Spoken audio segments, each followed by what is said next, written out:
大师兄，吴三桂这次偷袭好生蹊跷，他明知道偷袭我们一定会危及秦氏和他儿子的性命，为什么还发动这次偷袭？糟了，我们中了他们的调虎离山之计。回去看看。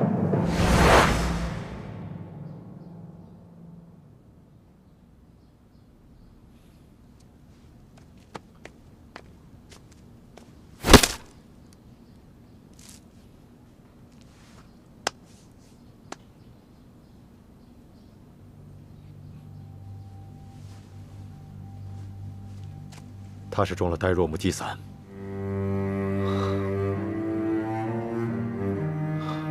吴三桂果然是在调虎离山，他假装发起进攻，把我们引出枪房，好方便那个内奸杀人灭口。如此说来，定是那内奸透露信息给吴三桂，吴三桂才发起了偷袭，配合内奸行动。昨夜在王府遇险之时，吴三桂曾狠心想杀了王妃。后来吴应奇成了我们的人质，吴三桂才放我们走。看来吴三桂心中，女人终究比不过儿子，所以那个内奸不敢动吴应奇，只敢杀了王妃灭口。可是，是谁有机会可以向吴三桂通风报信，又可以对王妃痛下杀手？当时，清兵从四面八方扑来，大伙都在奋力抗敌，没有人顾及到其他人的行踪。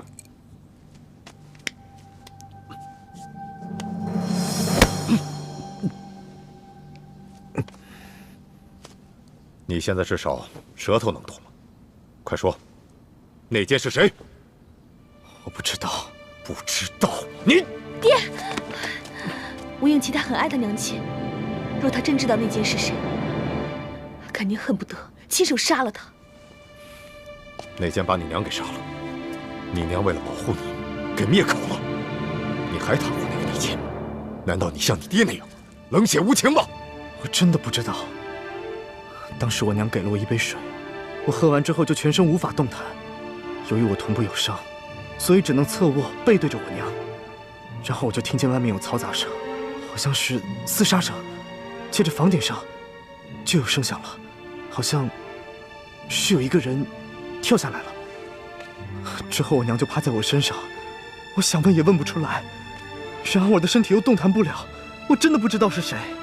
刚才清兵偷袭的时候，大家都出去御敌，我因为腿上有伤，所以只能留下来守护他们母子。我当时也听到屋顶上有响动，但是却无法分身进屋查看。想来就是在那个时候，内奸由屋顶进入，杀了王妃。这个内奸为了方便行动，不想让吴应奇认出他是谁，所以先在秦氏的水中下了呆若木鸡散。此前呆若木鸡散的解药已经泄露，这就再次证明，这个内奸是我们最亲近、最可信的人，也就在我们这几个人之中。大家不用猜了，这个人一定是唐一手。第一，他与晋王一同出去勘察敌情，是有机会向吴三桂通风报信的，让吴三桂偷袭咱们，然后来掩护他杀王妃灭口的行动。第二，他有机会拿到呆若木鸡散的毒药和解药。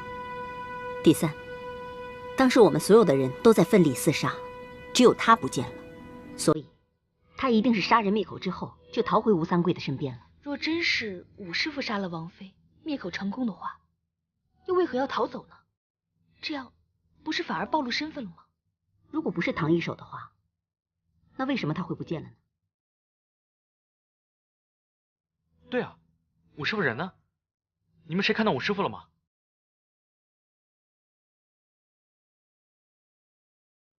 难道这内奸真是武师傅？可我觉得武师傅不像内奸。那你觉得我们几个中间谁像内奸？内奸的脸上又没有写字，何以是的？我也不想怀疑是他，可是偏偏他不见了，我也不得不怀疑是他了。不，那件不可能是武师傅。为什么？你那么相信他？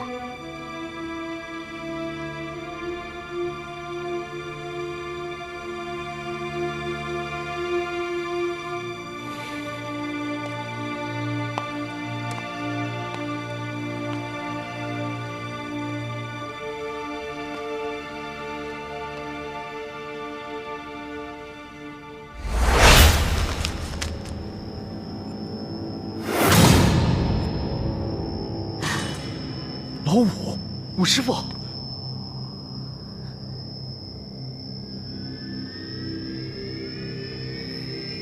这是我和义父，还有武师傅，为了查出内奸而设下的引蛇出洞之计。太子，所有人都盘问完了，还是没有查出谁是内奸，你看看如何是好？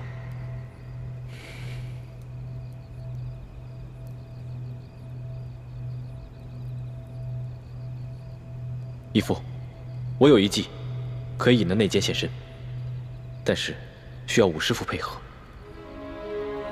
何计？义父，你看，若让武师傅假扮秦氏，足可以以假乱真。我们不妨让他跟秦氏互相易容，互换身份，然后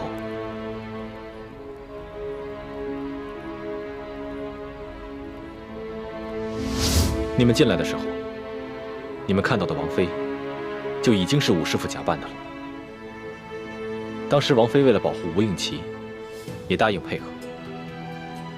只是，她虽然假扮成了武师傅的模样，言谈举止还是容易露出破绽。所以义父才借口要出去勘察敌情，把王妃带出了大殿。大家也都累了，都休息吧。我跟五妹也去查探一下吴三桂的动静。五妹，走。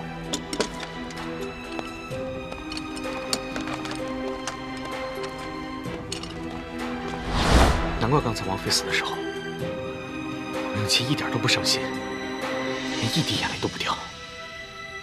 大师兄，难怪你当时像变了一个人一样，原来是为了引出内奸而设的计谋。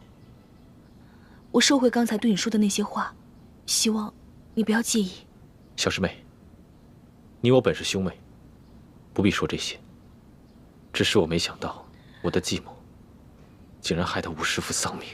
大师兄，你也别太难过了。我们大家谁也不会想到，武师傅竟然中了呆若木鸡散，以至于连还手的能力都丧失了。这也是我想不通的地方。内奸要对付秦氏这个手无缚鸡之力的人，难道还用得着下呆若木鸡散吗？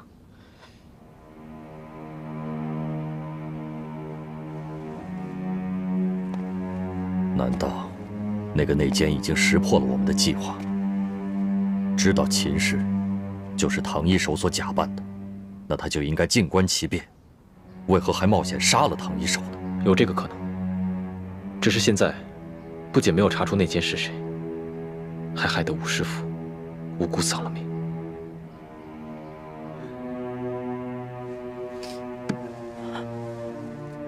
靖王，那现在我娘身在何处啊？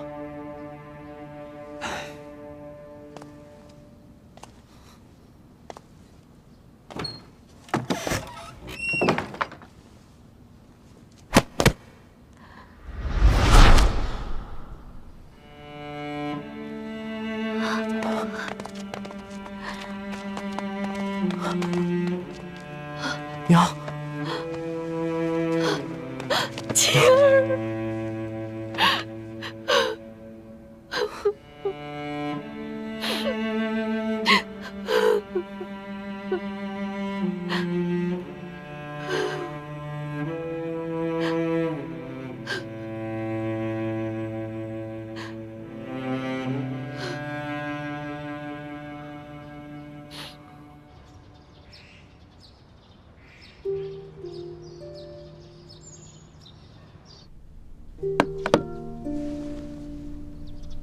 诺小弟，我能不能不吃药了？你看我好了，真的好了。不行，这是圣旨，可是我哥说这种药根本没用嘛，我的病喝这种药根本解决不了问题。谁说没用的啊？昨儿夜里要不是朕口对着口帮你渡药，只怕你今儿就醒不过来了。口对着口。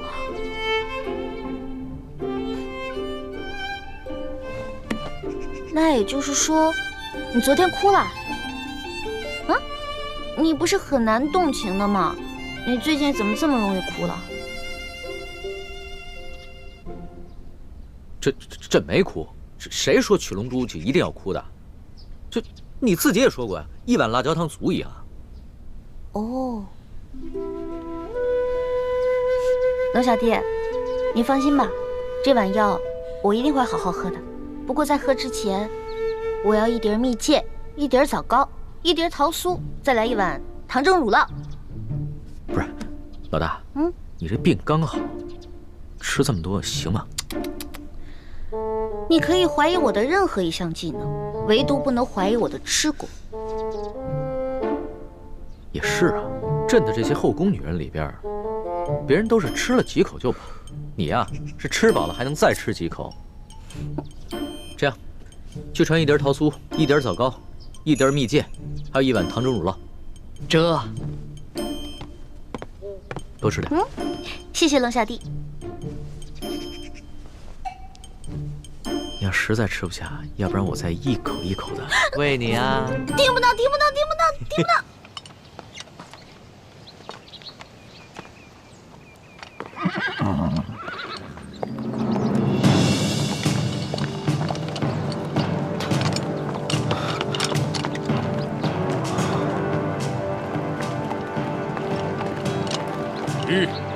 二位且慢。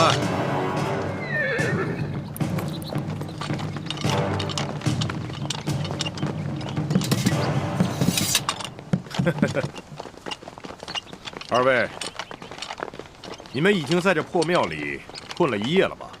想必早已饥肠辘辘。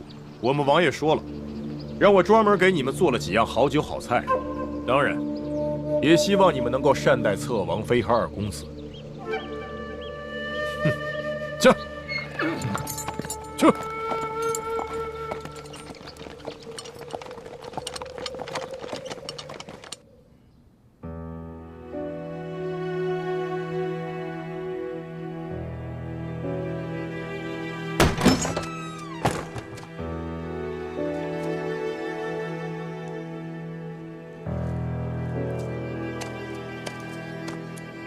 夫人，天阳，吴三桂派人带了一些酒食过来，我验过了，没毒。我也吃过了，你们过去吃点吧，这里我来守着。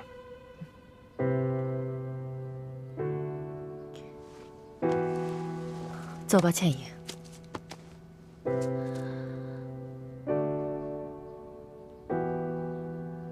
倩影，你先自己去吃一些，然后再给他们带回来。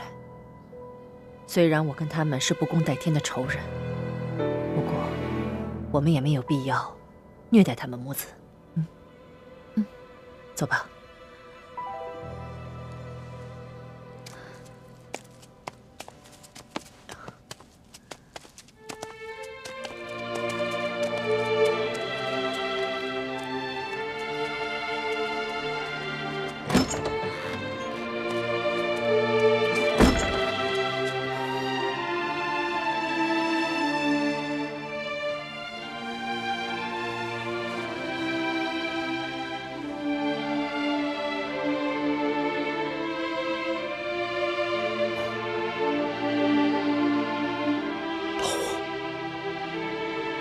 你真的死得很冤。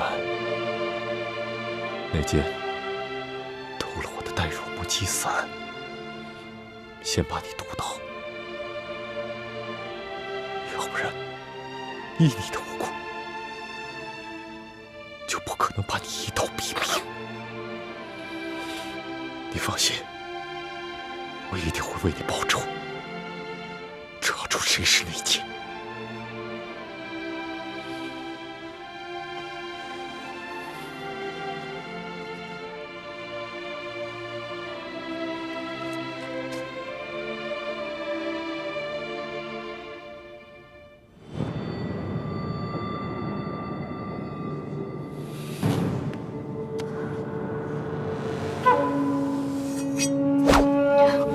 范先生，你要做什么？你这个小狗贼，用冰肌血肤膏把我的女儿骗得如此死心塌地。今天不把你杀了，我女儿这辈子一定会毁在你的手上。但是你若杀了我儿子，仅凭我一人就很难威胁到王爷。那又何难？虽然唐一手已经死了，可他易容变生的绝技，太子他们都已经得到真传了。我只需要把默生易容成你的儿子，就能骗过吴三桂。范先生，你若是就这么把我给杀了，倩影一定会恨您一辈子的。我情愿他恨我一辈子，也不想让他后悔一辈子。受死吧！住手，樊先生，我有重要的机密之事要告诉你。娘，你现在就要说了吗？若再不说，你就没命了。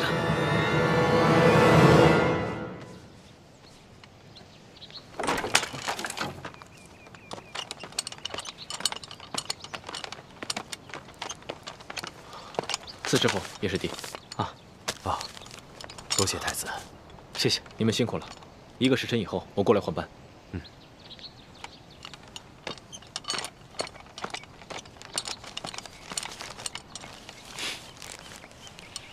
给。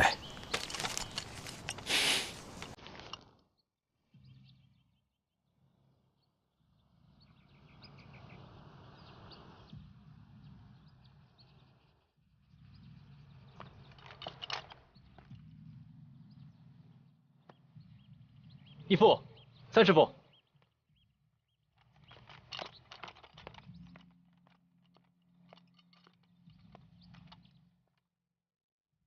你们怎么这么看着我？你们的眼神好奇怪啊！没有，我们只是在商量该如何脱身。太子，你先进去大殿用点膳食，我跟你三师傅去守着秦氏母子。好。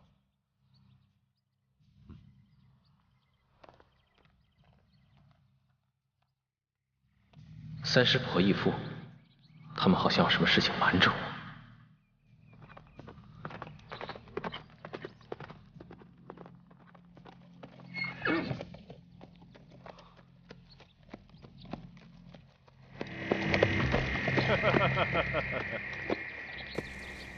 你来做什么？我们平西王给你们晋王写了一封信。去。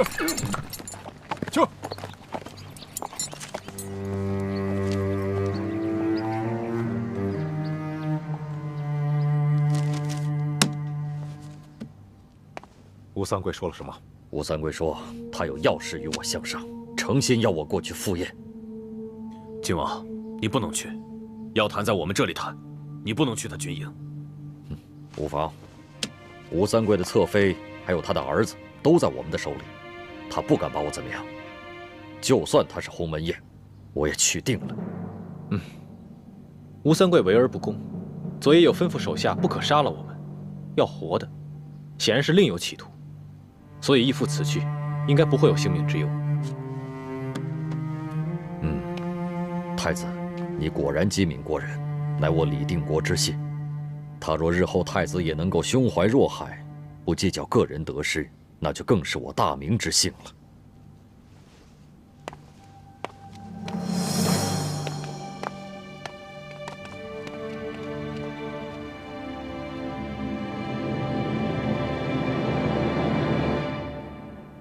义父今日这话，似乎话里有话，真的是令人费解。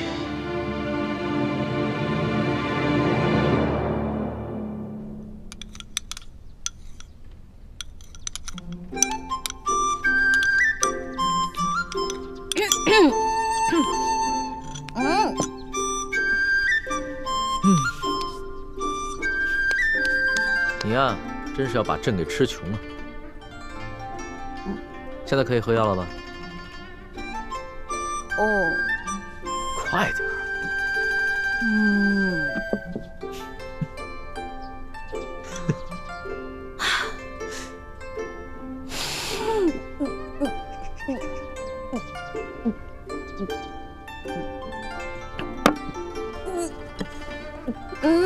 哎呀，你怎么吃个药都这么麻烦呀？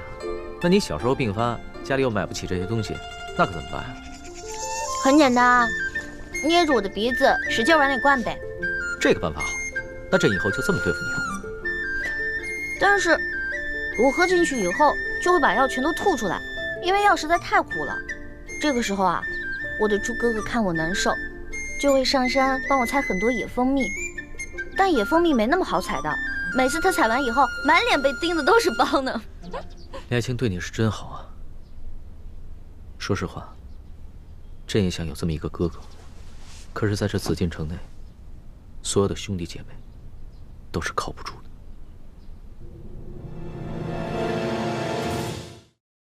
这个时候啊，我的猪哥哥看我难受，就会上山帮我采很多野蜂蜜。但野蜂蜜没那么好采到，每次他采完以后，满脸被叮的都是包呢。李爱卿对你是真好啊。说实话，朕也想有这么一个哥哥，可是在这紫禁城内，所有的兄弟姐妹都是靠不住的。你怎么了？我就是在想，我有猪哥哥真好，也不知道猪哥哥现在在殿都执行任务，完成的怎么样了，顺不顺利？你放心吧，李爱卿功夫那么高，又会易容，又懂机关，江湖经验又丰富，肯定没事的。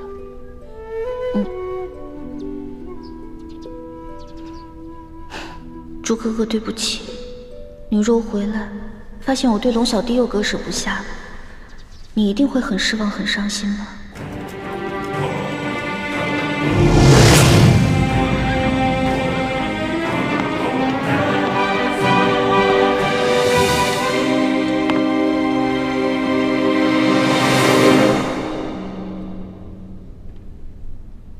郡王，我就不和你兜圈子了。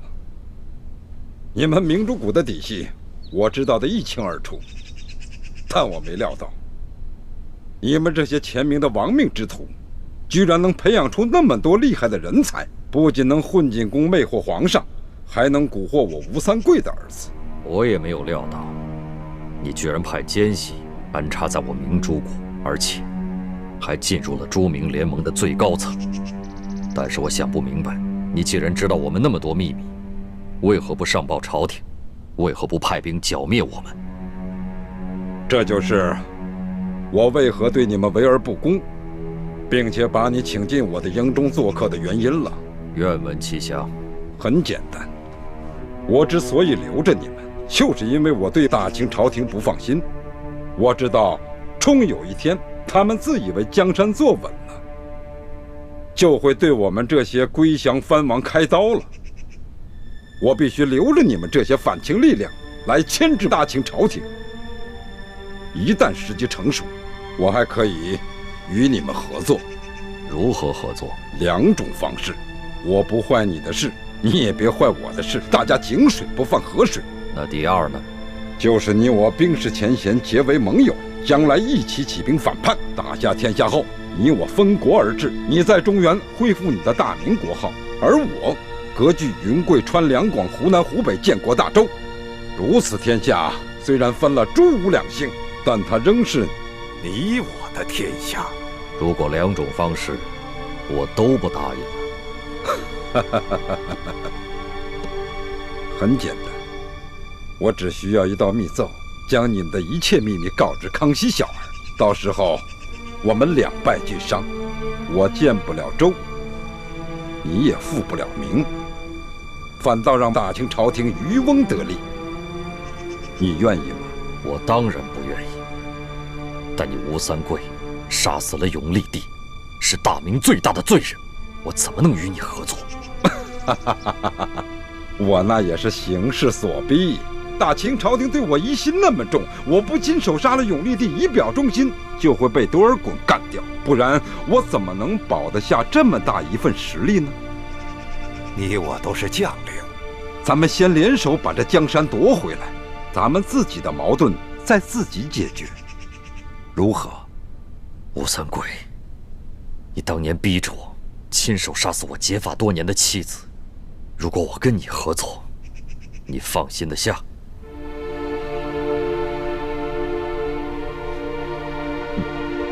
你我都是干大事儿的男儿汉大丈夫，我相信你和我一样，不会因小失大，因私害公。那崇祯皇帝留下来的金钥匙和铜匣，我们又该如何分割呢？如今我手上有一把金钥匙，你手上也有一把金钥匙，还有一把在台湾郑经手中。我的那把金钥匙，不是已经被你们用美人计夺了去吗？我们得到的金钥匙是假的，要不然的话，我们也不会全体出动到你这平西王府来盗金钥匙。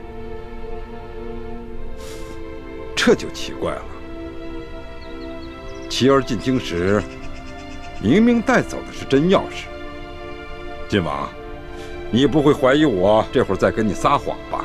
既然我们大家都没有撒谎，那只有一种可能，就是鳌拜也安插了奸细在我明珠谷，倩影所得到的金钥匙，被那个奸细给调了包。如此一来，这里边真的铜匣子和这个真的金钥匙，已经落到了康熙之手。金钥匙估计是在康熙手中，但康熙手中的铜匣却是假的，真的铜匣不知道被哪方势力给调包了。啊，关于这个铜匣子和金钥匙，为了避免你我互相猜忌残杀，我们不如做个约定。什么约定？就是你我各凭手段获取金钥匙和铜匣子，然后汇总在一起打开宝藏，按各自付出分成，然后一起起兵，如何？好。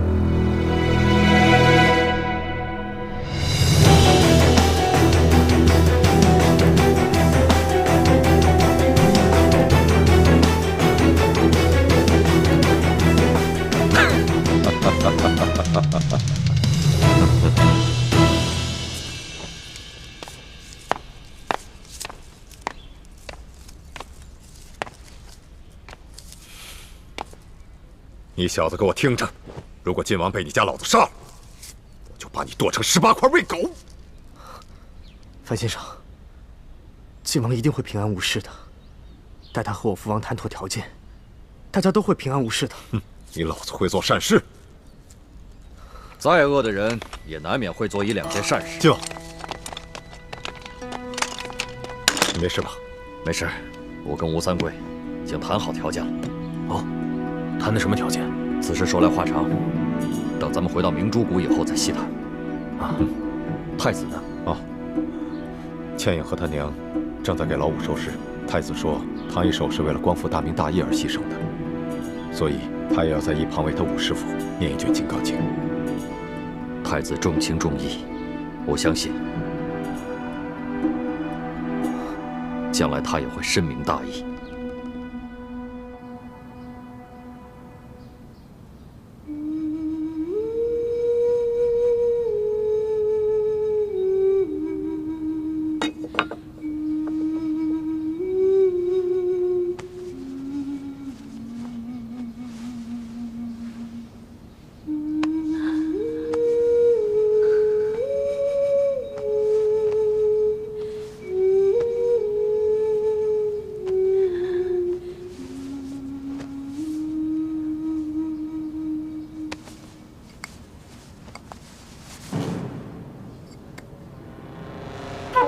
太子，你来看看，可识得此物？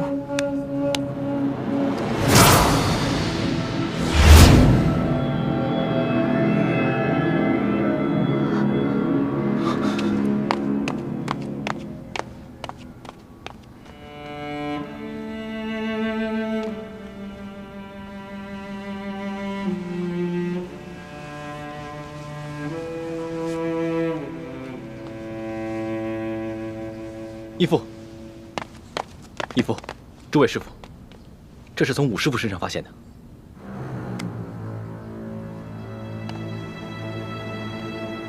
这好像是清廷之物啊。没错，这腰牌是鳌拜特制的，专门交给他最亲近的心腹。我在鳌拜的府上见到过。那这么说，唐一手就是我们苦苦追查的清廷内奸。如果他不是内奸，那他怎么会有鳌拜的亲信才有的腰牌？万幸，他阴差阳错的被吴三桂的奸细所杀。难怪小师妹那日在鳌拜府与那内奸交手，那内奸却手下留情，没有伤害他。如此看来，当初的那个内奸一定就是武师傅。只不过武师傅当时念及与一欢往日的感情，所以不忍痛下杀手。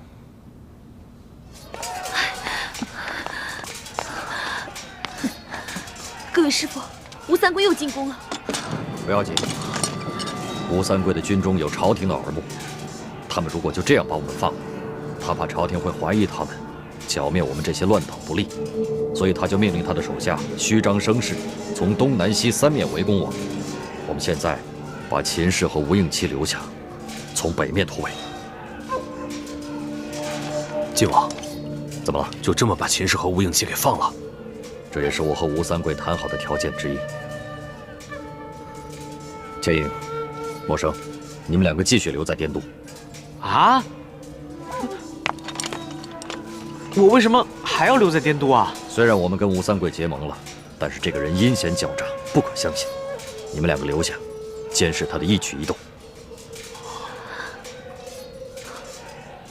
可是，我爹不会同意的。既然晋王如此安排了，自有他的道理，爹怎么会反对呢？爹，你不是说再也不允许我跟吴应期接触吗？爹相信你会有分寸的，而且我们都应以大局为重，一切听从晋王的安排。谢谢爹的信任。奇怪，三师傅对倩影和吴应期之事，怎么突然转变了态度？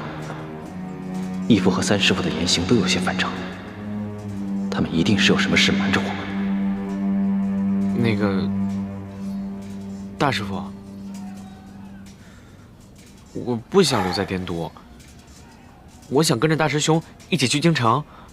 臭小子，还想挨揍是不是？跟你说过多少次了，别胡思乱想，一切以大局为重，再胡思乱想，信不信我宰了你？义父，那武师傅的遗体该怎么处置？他不是你武师傅，他是内奸。放一把火，把他的尸体还有厢房一起烧掉。义父，武师傅虽然是朝廷的奸细，但从小对我也有养育教导之恩。如今他人也死了，也算是遭到了恶报，还是让他入土为安吧。太子如此仁义，我相信将来你一定会以大局为重，会以天下苍生为重。义父这是怎么了？似乎总是话里有话，他又为何要看着吴应期说这番话？义父一定是有什么事瞒着我。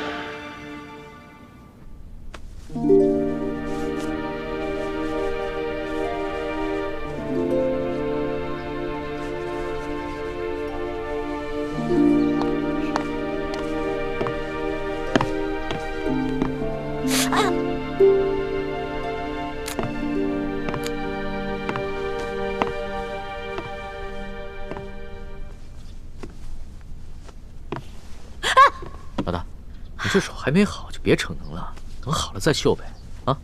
那怎么行啊？我喝了你的龙珠，不得有点回报啊？算你有良心。你这绣的是什么呀？那么难看。不丑，我绣的是两个人。两个人？嗯。哦，一男一女。你绣的是一对夫妻啊？不是，他们两个是兄弟。哦，那朕明白了。你绣的呀，是你和朕，对吧？那你现在还觉得丑吗？不丑，不丑，不丑。男的俊，女的美。好啦，大功告成。这可是老大我生平做的第一个女工，送给你。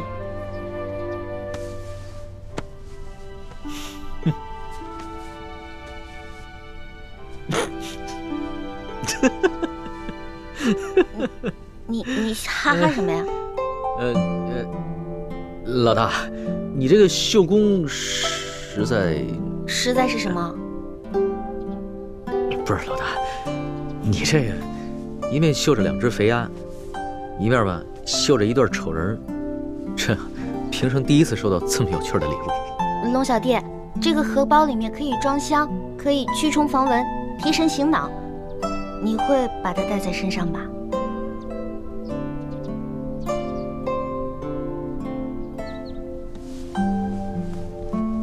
老大，这个荷包小弟贴身藏着就行了。若是公然挂于腰上的话，是不是也太不成体统了？老大，你是不是生气了？没有啊，你是皇上嘛，皇上戴这个肯定有失体统，而且我也丢不起这个人啊。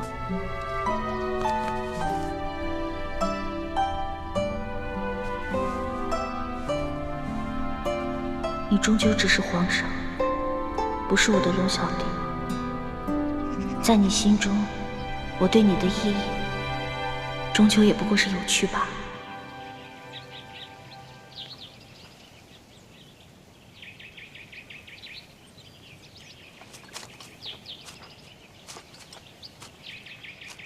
好了，现在唐一手已经入土为安了，清廷内奸这个隐患已经清楚了。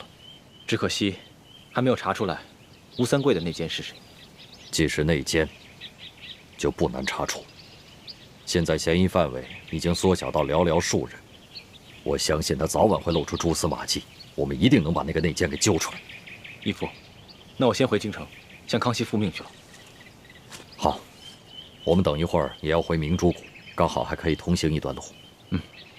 晋王太子，我就不回明珠谷了，我要赶回山西追杀裘鬼，就此别过了。六师傅，那你自己多加小心，等完成了任务，赶紧回京城吧。京城还需要你的照应。放心吧，等我杀了裘鬼，解了倾城的后顾之忧，我就立刻回到紫禁城。好，告辞。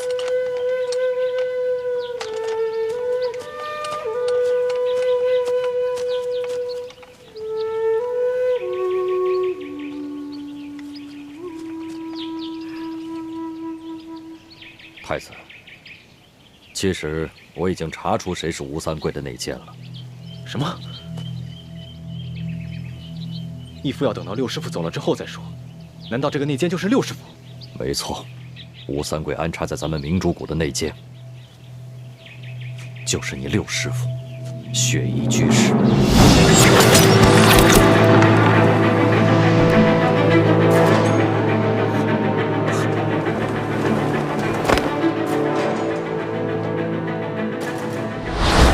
梅花门主，你怎么会来明珠谷？如今已经没有梅花门了，我梅花门上下200多人，现在除了我雪衣居士，还有我的徒儿雪倾城，其他人都被清兵给杀死了。义父，政绩确凿了，千万别冤枉了六师傅。太子，这可是秦氏亲口告诉我跟晋王的。受死吧！住手！樊先生，我有重要的机密之事要告诉你。娘，你现在就要说了吗？若再不说，你就没命了。说，什么机密？休想拖延时间，不然我杀了你！我知道内奸是谁，是谁？但我要等到晋王回来，确保我母子的安全，我才能说。当时我是铁了心要杀吴应奇的，秦氏为了救他儿子的性命，被迫决定说出内奸是谁。当时我觉得事关重大，所以就悄悄地把晋王叫了回来。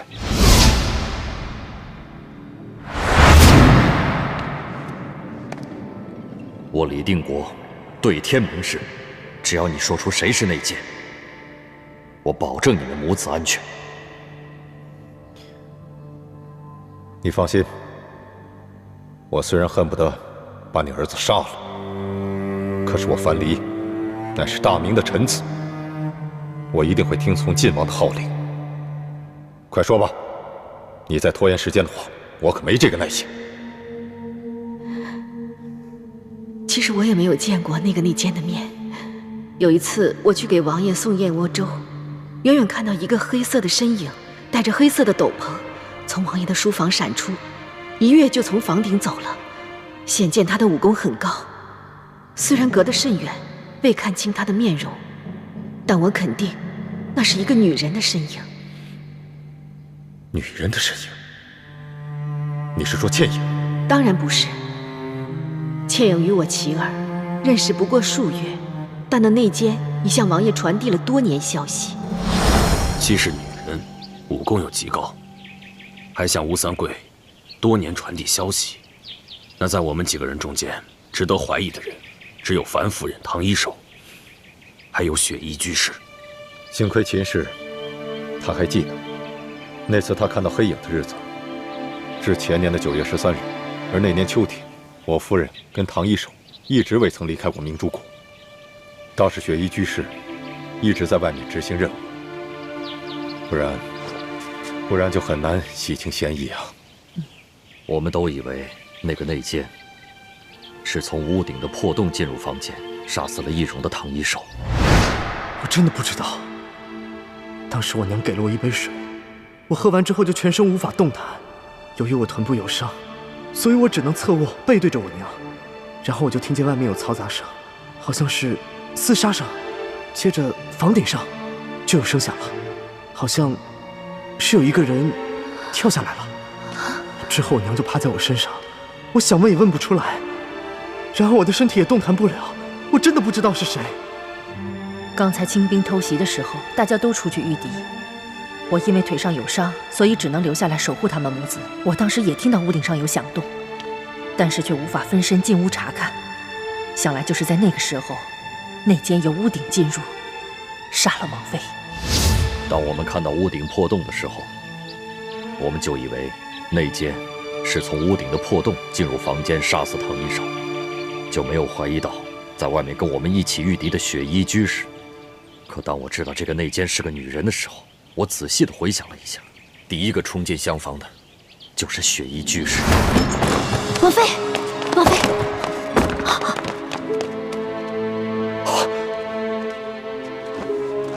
我们当时都以为唐一手已经遇害，只是雪衣居士发现了他的尸首。但是很有可能的是，唐一手中了呆若木鸡散，不能动弹，而雪衣居士也假装发现唐一手被害，抢在我跟樊夫人之前，第一个冲进了厢房，在翻过他身体的那一刻，把匕首插进了他的胸口。王妃，而且雪衣居士也有机会从我和樊离这儿拿到呆若木鸡散，下到唐一手和吴应奇的茶中，毒倒二人。晋王分析的不错，这些年雪衣居士经常单独出谷行动，其实就是向吴三桂通风报信。这一次，他又假借去山西追杀穷鬼，悄悄地潜入滇都，把倩影和陌生的身份泄露给了吴三桂。什么人竟敢闯平西王府？你没想到吧？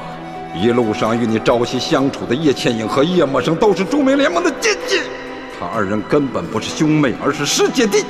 叶倩影本姓樊，应该叫樊倩影，他爹就是前明御医樊离。他们与你的相遇根本不是巧合，更不是你和一个女人一见钟情的艳遇。当我们正在庙中商议行动计划的时候，雪衣居士在装作从山西风尘仆仆赶来的样子，其实他当时正在滇都的平西王府中。这么多年了，这可是我们这6位师傅初次集体行动，我岂能错过？裘贵呢？他很是狡猾，居然找了几路替身来掩护自己。我本想着继续追查他的行踪，却接到了你的飞鸽传书，所以我就委托山西牛角寨的盟友们帮我继续追杀他，而我就赶来滇都与你们会合。四师傅说的是，还有一点，昨夜我和义父盘问了所有人来到滇都之后的行踪，当时没有发现谁有破绽，但我现在突然想起一个细节，那日我和六师傅在一处茶楼上观察平西王府的动静。你慢用，小二，啊，我要的是陈年的普洱茶，你为什么给我上今年的？看着汤色就能看得出来，给我换。好嘞，马上给你换，马上给你换啊。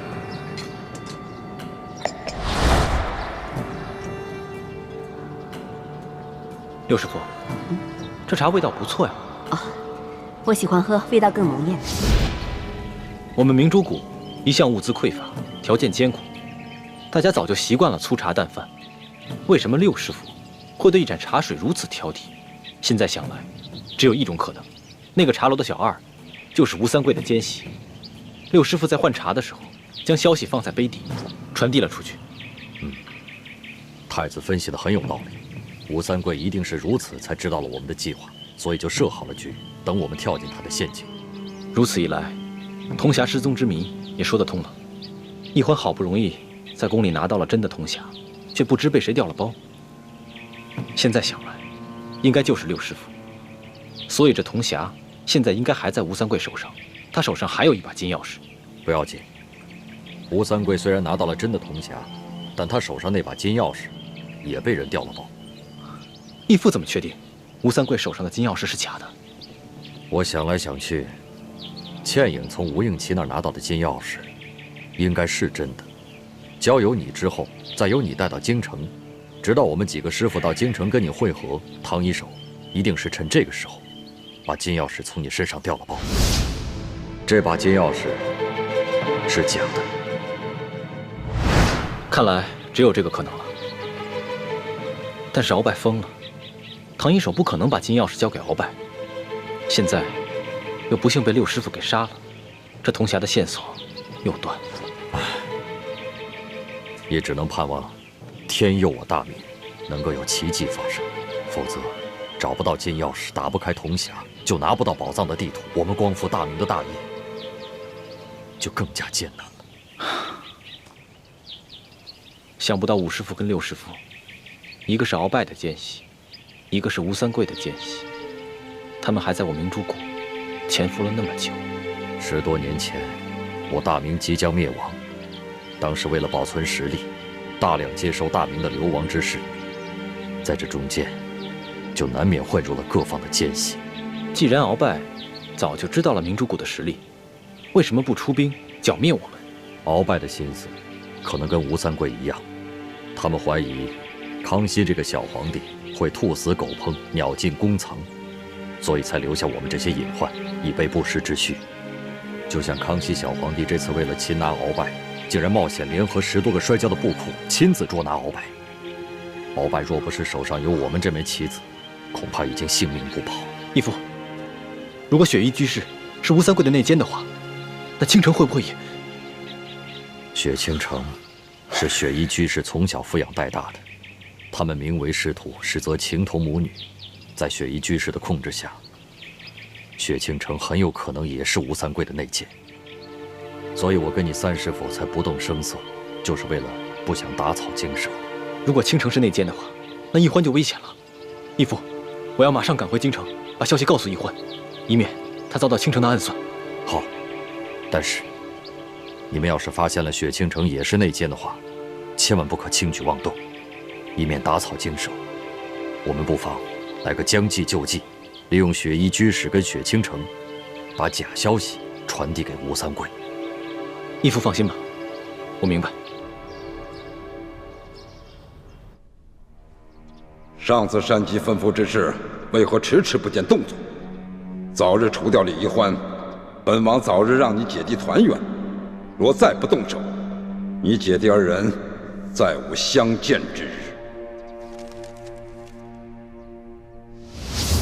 我怀疑我们内部出了奸细，有可能，应该是康熙的侍卫当中有内奸，多半是鳌拜的党羽，也有可能是吴三桂的人。他在清廷当中安插了不少的眼线。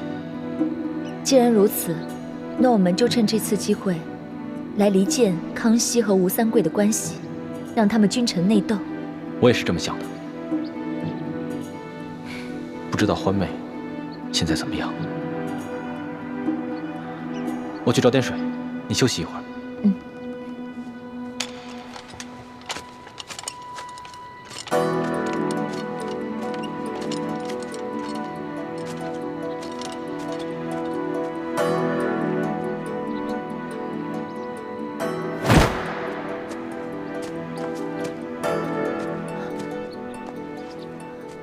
师傅，太子没有怀疑到你吧？大师兄，他很信任我，没有对我起疑心。你悄悄给王爷发了一封密信，说康熙只喜欢奕欢，不喜欢你，所以你要终止任务，离开紫禁城，是这样吗？师傅，对不起，我从小在明珠谷长大，受几位师傅厚恩，和大师兄、小师妹感情很好。现在让我处处算计他们，我心里……这是王爷给你的答案。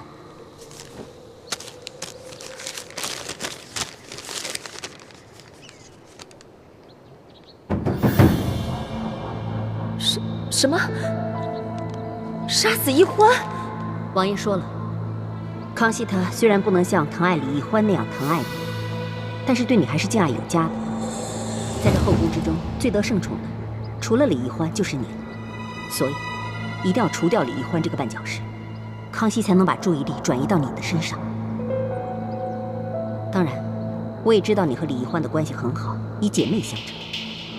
所以，只要李奕欢一死，康熙越是忘不了他，越是放不下对他的旧情，他对你就会越好。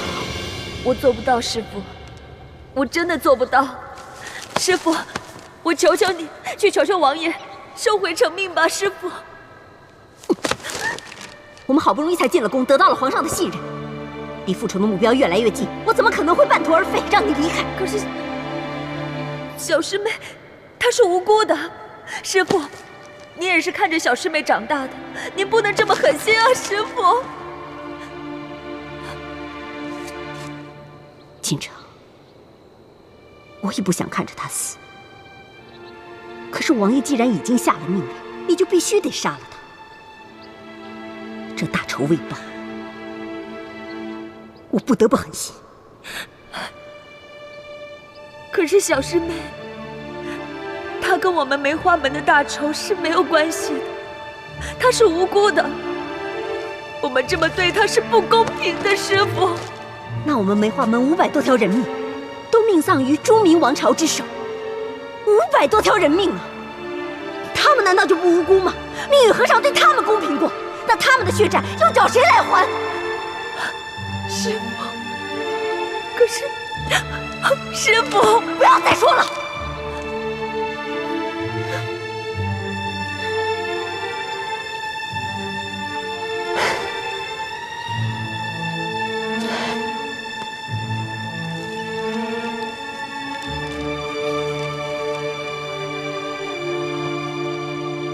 清城，你好好想一想，你们全家几十口人，不都死在朱明王朝的铁骑之手吗？为了给你的家人，还有我梅花门报仇，现在只能牺牲奕欢了。对了，你别忘了，你的弟弟还在王爷的手中，如果你不杀死奕欢，王爷一定不会放过他的。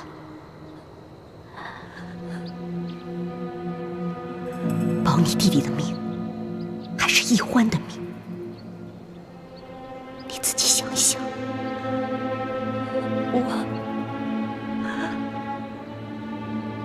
弟弟，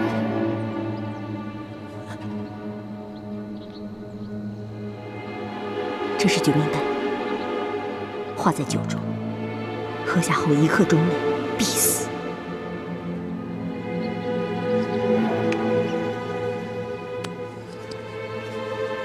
没有解药。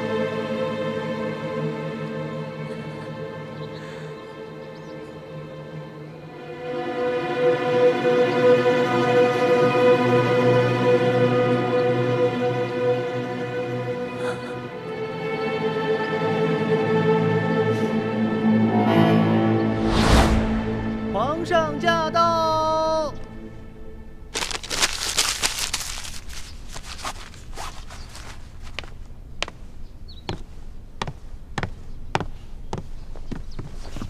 皇上吉祥。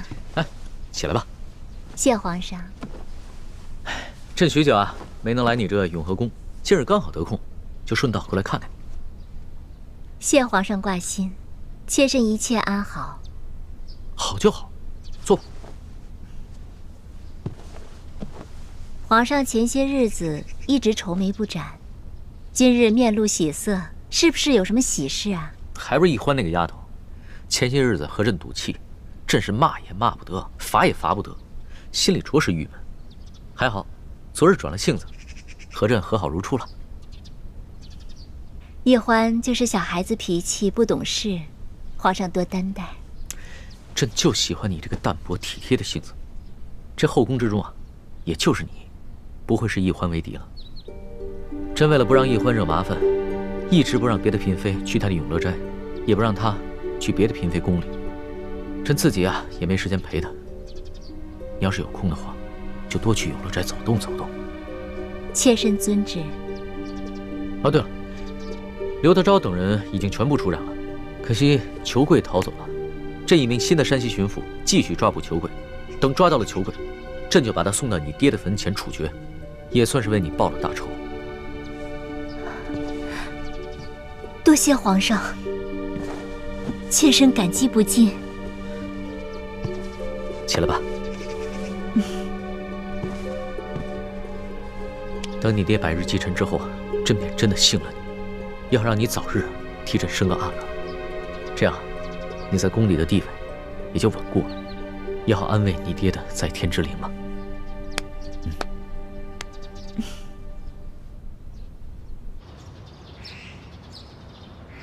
太皇太后那边有消息了吗？太皇太后虽然表面上没有什么异常之处，但心里却对你很不满。只不过她是碍于皇上的面子，隐忍不发。易欢，你可千万要小心呐！不要以为皇上宠着你，你在这宫里就万事大吉了。我在这宫里待了一辈子了，什么样受宠的嫔妃我没有见过呀？但最终结果怎么样，都是下场凄惨呐。多谢叔父提醒，我知道的。等我找到铜匣以后，我就会离开这里，再也不会出现在皇上面前。如此最好。所谓伴君如伴虎，你跟你哥哥啊，还是及早抽身才是上策。对了，你们走之前可千万别忘了把那大补丸的解药给我。放心吧，叔父，没准儿我们走的时候，我哥哥已经研制出彻底解除大补丸的解药了。不过我也不知道什么时候才能找到铜匣，现在一点头绪都没有。玉欢，有句话，我不知当说不当说。在这个宫里，您是我最信任的亲人，叔父有话直说吧。要说有人潜入这深宫之中去调包铜匣，那是绝无可能。若是这宫里的人，那什么样的奇珍异宝没有见过呀？怎么会对一个毫不起眼的铜匣费这么大的劲儿啊？所以，调包铜匣之人必定知道这个铜匣的秘密。可是，在这深宫之中知道铜匣秘密的，就那么屈指可数的几个人。易欢，你们兄妹在这宫中，是否还有其他的同伴？他们会不会知道铜匣的秘密？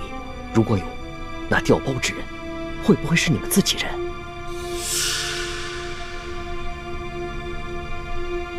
你先慢慢想，我得赶紧去伺候太皇太后跟皇上了。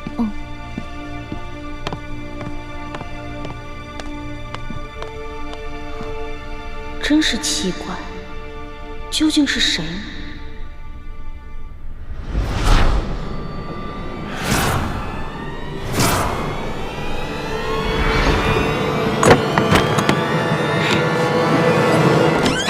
易欢，谁？哎，易欢，易欢，快去救大师兄啊！快啊！难道是雪姐姐？可是，雪姐姐，我用这个狗尾巴草给你编个小花篮吧。好啊。你怎么了，雪姐姐？你好像有点不开心啊。哦，我知道了，你肯定是在担心猪哥哥，对不对？你放心吧，这次呢，6位师傅集体出动去协助猪哥哥完成任务，一定非常顺利的。不是啊，我不是在担心大师兄，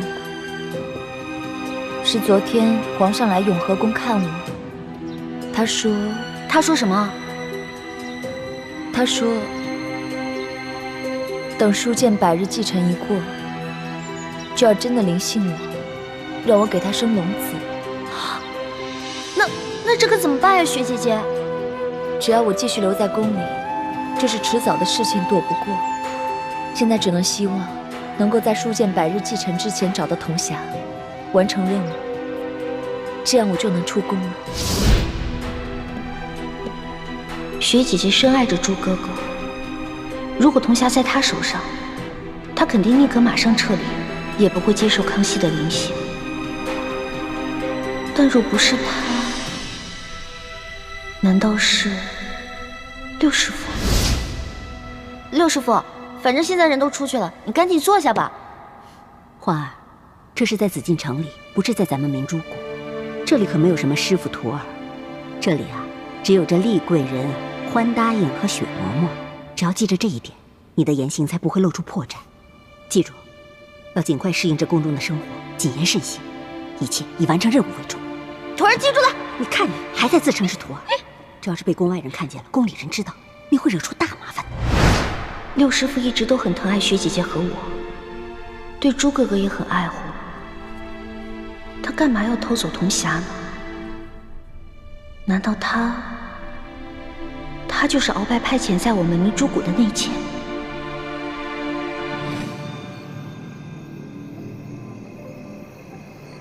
你们先退下吧，我和世淑姑娘说些私房话。是。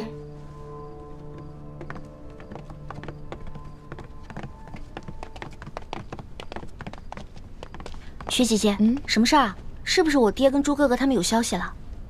不是，他们的消息倒还没有。是咱们俩姐妹啊，好久都没有在一块儿吃饭喝酒了，所以今天姐姐我特意亲自下厨，做了一桌子你爱吃的菜，来，快尝尝。